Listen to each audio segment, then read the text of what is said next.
Vă salut, dragii mei! Bine ați venit pe canalul meu! Astăzi vă invit să facem împreună niște grăsine crocante cu semințe de susan. Sunt foarte simplu de realizat și bineînțeles că le puteți diversifica adăugând toppingurile preferate. Haideți să începem! La bolul cu făina cernută adăugăm troșdea uscată, zahărul și sarea și amestecăm puțin.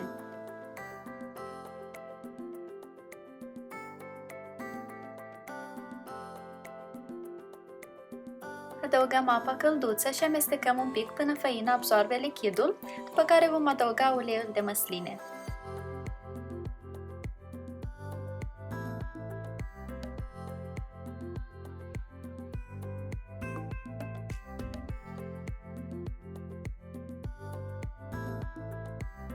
Începem să frământăm aluatul până nu se mai lipește de bol sau de mâini, capătă un aspect omogen și este foarte elastic.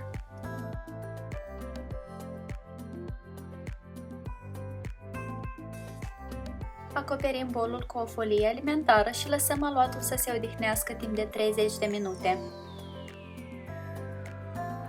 După jumătate de oră întindem aluatul cu ajutorul unui sucitor până la o grosime de aproximativ jumătate de centimetru. Blatul de lucru nu l-am presărat cu făină și nu l-am uns cu nimic, aluatul nu se lipește absolut deloc și nu necesită acest lucru.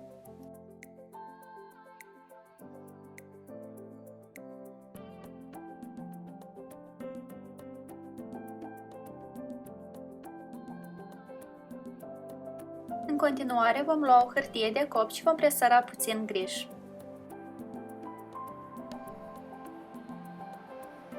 Punem foaia întinsă deasupra grijului și o ungem cu puțin ulei de măsline.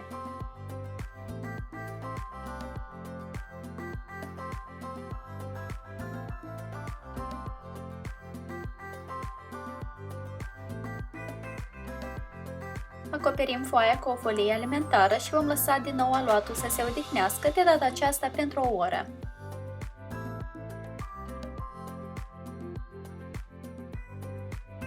După o oră vom tăia aluatul în fâșii de aproximativ 1 cm.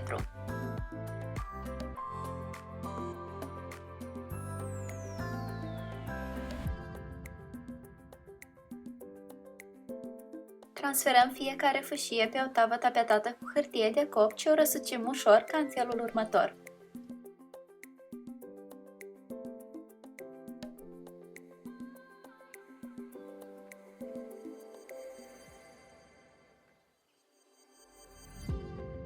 În total am obținut 24 de grăsine pe care am fost nevoită să le împart între două tăvi.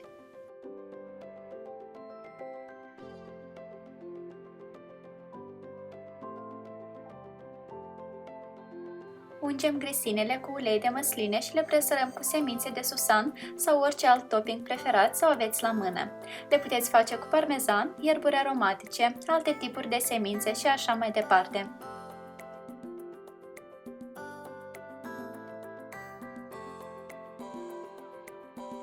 Dăm grăsinele la cuptorul preîncălzit la 200 de grade timp de aproximativ 15 minute sau până când sunt rumene. Lăsăm grăsinele să se răcească, după care le putem savura. Au ieșit foarte delicioase, crocante și chiar un pic adictive. Sunt excelente ca aperitiv pentru petreceri sau ca o simplă gustare mai sănătoasă. Lista la toate ingredientele folosite în această rețetă o găsiți în descriere, iar eu vă mulțumesc mult pentru vizionare și vă doresc o zi delicioasă în continuare. Poftă bună! Pa, pa!